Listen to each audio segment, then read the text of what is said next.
Esta é a história do dia da Rádio Observador. Afinal, o que se passa com o preço da energia?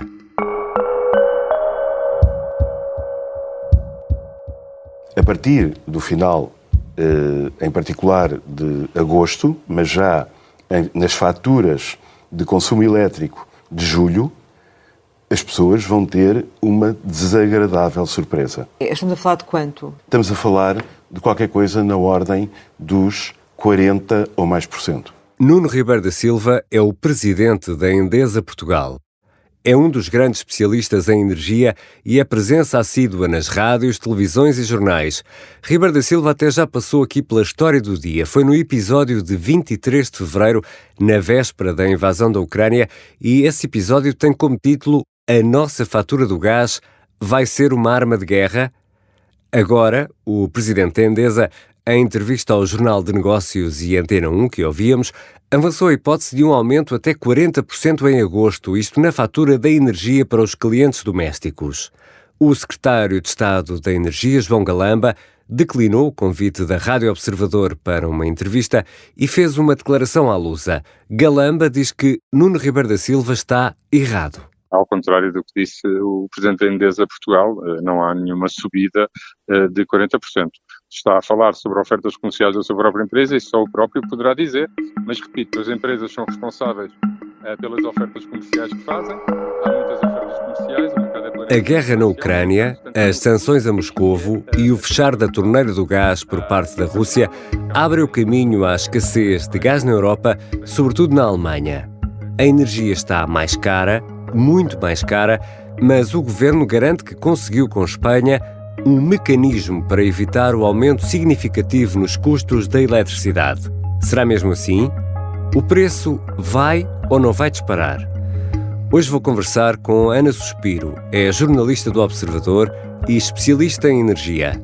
Eu sou o Ricardo Conceição e esta é a história do dia.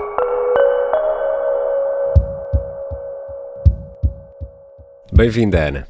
Olá, Ricardo. Já lá vamos aos 40% e mais de aumento, já lá vamos a essa parte da história. Primeiro, temos de falar do mecanismo.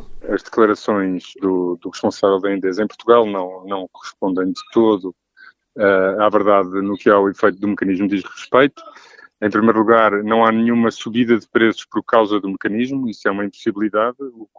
Afinal, Ana Suspiro, o que é isto do mecanismo? O mecanismo ibérico, é Sim, isso que tu queres saber. Sim, toda a gente fala o mecanismo. Portanto, isto foi um modelo que, sobretudo Espanha, mas também Portugal, criaram para travar o aumento do preço da eletricidade no mercado grossista, digamos assim, que é onde as elétricas vão comprar a energia que vendem aos seus clientes. Esse preço estava a subir muito, puxado pelo preço do gás natural, que é a tecnologia que define o preço de toda a energia vendida numa hora em que seja necessário recorrermos ao gás natural para abastecer de energia elétrica a Península Ibérica. É o que serve de padrão, é isso? Fecha as ofertas, ou seja, como é o último a entrar, é o mais caro. Na hora em que o gás natural define o preço, toda a energia vendida naquela hora recebe o mesmo preço. Mesmo que não tenha os custos que tem o gás natural, mesmo por exemplo. Que seja eólica. Eólica que é quase produzida a custo zero, não é? E pode receber o mesmo. Portanto, o que Portugal e Espanha quiseram criar foi um modelo que permitisse desligar o preço da eletricidade do preço do gás natural. Esse é o mecanismo ibérico, só que, obviamente, que as centrais a gás natural têm aqueles custos, portanto, não vão produzir a perder dinheiro, claro. Senão não produzem. E por isso é que é necessário encontrar uma forma de as compensar. Ou seja, o preço da eletricidade tem um teto ibérico, o tal teto. E vamos falar e ouvir falar dele durante mas depois as centrais que produzem acima, com um custo acima desse teto têm que ser pagas, têm que receber compensações. Isto tem alguma coisa a ver com aquela decisão que foi tomada em Bruxelas na semana passada? Não tem diretamente a ver, mas o argumento que foi usado foi o mesmo, ou seja, Portugal e Espanha conseguiram negociar este regime de exceção com a Comissão Europeia porque alegaram que a Península Ibérica é uma ilha energética que tem poucas interligações com o resto da Europa.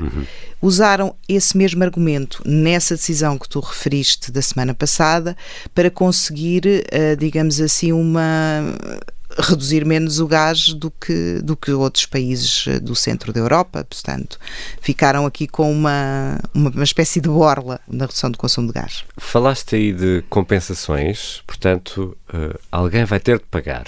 Bruxelas disse que não permitia que se acumulasse dívida para o futuro, o que se chamava na eletricidade dívida tarifária, que isso tinha que ser imediatamente distribuído pelo universo de consumidores em função do seu consumo. Nuno Ribeiro da Silva, aqui em entrevista ao Jornal de Negócios e Antena 1, alerta para uma situação importante, que é essa questão do alguém vai ter de pagar.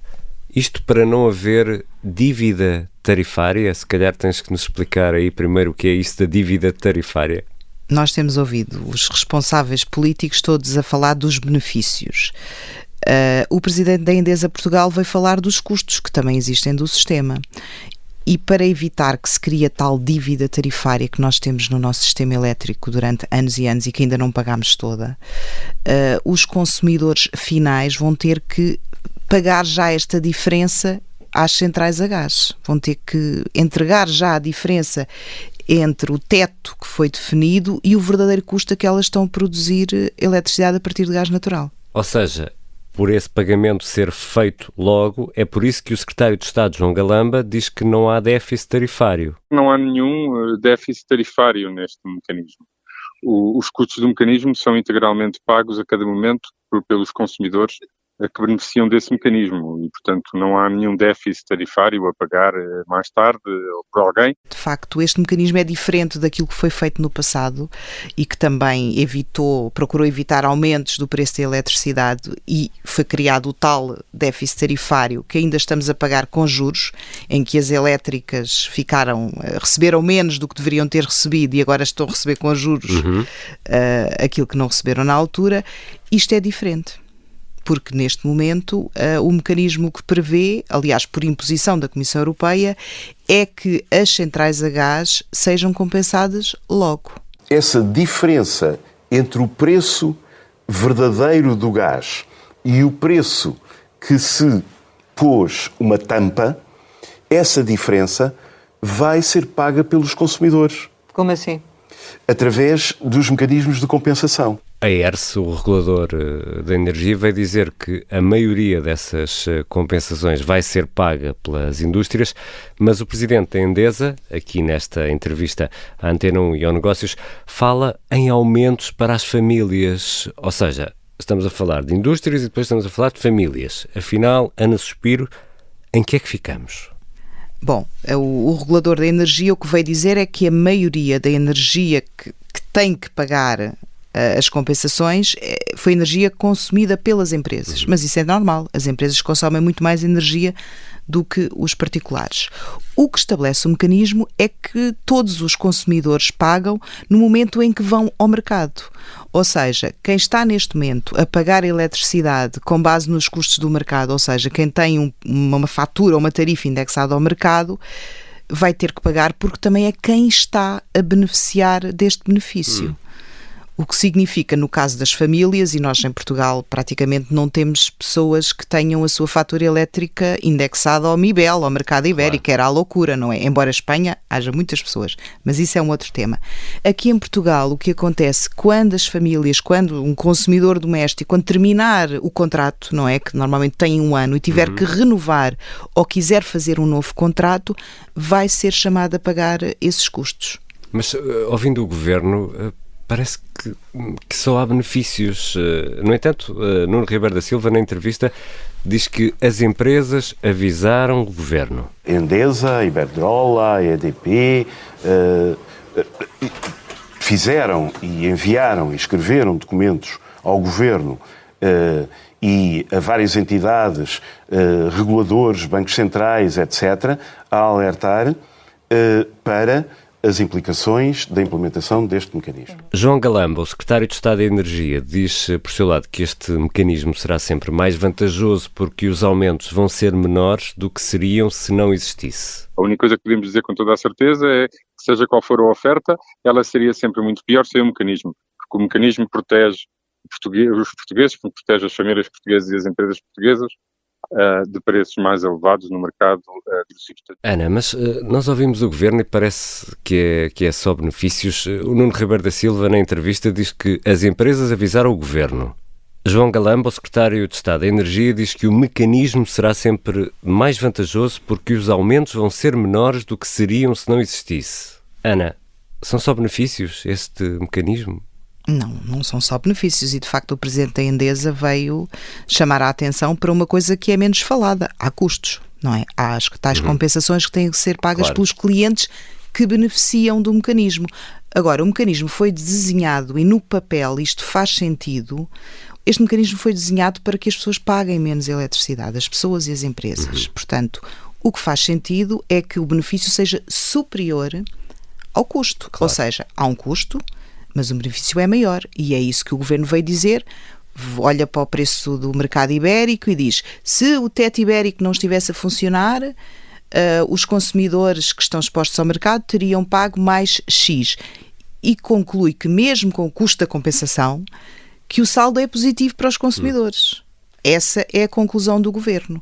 Agora, o Governo está a partir de um conjunto de pressupostos de que o mercado iria funcionar e que não sabemos, na verdade, se esses pressupostos se vão ou não concretizar. Por exemplo, só duas coisas muito rápidas que podem alterar ou podem eventualmente ter algum impacto nisto que eu acabei de dizer. Nós estamos com uma seca muito grande, estamos a usar mais gás natural do que achávamos que seria necessário e o gás natural está mais caro. Isto faz com que as compensações a pagar sejam mais elevadas. Por outro lado, ainda temos poucos clientes a pagar essas compensações porque, no caso dos portugueses, só quando vão mudar de contrato é que têm que pagar as compensações. Quanto menos clientes tivermos a pagar, maior é a compensação por cada um deles. Portanto, isto são tudo fatores que podem distorcer aqui um bocadinho a lógica perfeita deste mecanismo, tal como foi descrita no papel. Então, por tudo isso que estás a dizer, e regressando aqui à grande pergunta, que é a pergunta que toda a gente faz, quem está a ouvir esta nossa conversa no telemóvel, ou no computador, ou na rádio, está a consumir eletricidade, teve que carregar a bateria ou ligar a telefonia lá em casa, para quem ainda tem telefonia em casa. Estes 40% ou mais na fatura que poderiam chegar neste mês de agosto, vão chegar?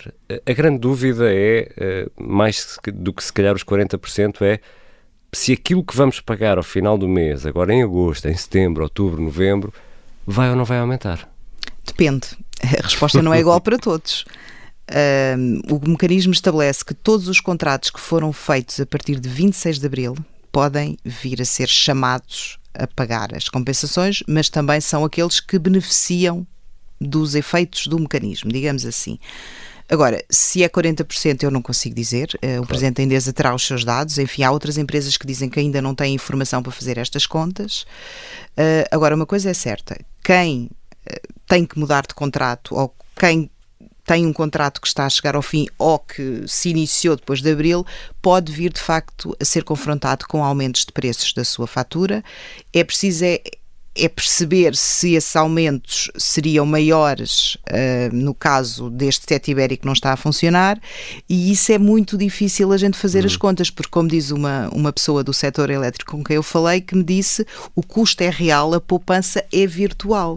Ou seja, é calculada em função de uma coisa que não aconteceu e que nós não sabemos se de facto seria assim ou não. E entretanto, Ana, surgiram uma série de comunicados a tentar garantir que não haverá esse aumento, não é? Houve várias comercializadoras, as 3 principais comercializadoras em número de clientes de eletricidade vieram a público, a EDP logo no domingo, a Gold Energy e a própria Endesa.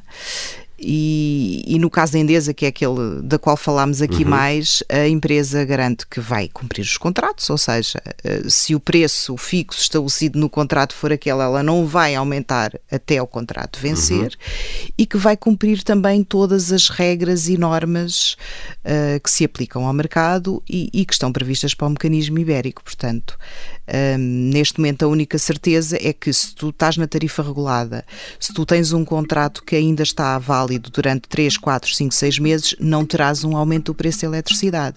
Se tiveres que mudar de comercializador, se andares à procura de uma nova oferta, podes ser confrontado com preços mais altos e é muito provável que isso aconteça. Agora, se são os 40%, não te consigo dizer. Obrigado, Ana. Obrigada, Ricardo.